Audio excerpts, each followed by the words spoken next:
পাহৰিব পাৰি জানো মোৰ মৰমী হেৰাই যোৱা অতীতৰ স্মৃতি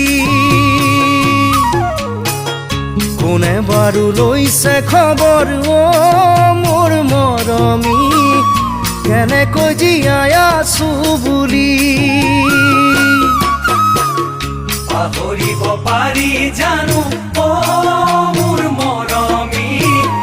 হেৰাই যোৱা অতীতৰ স্মৃতি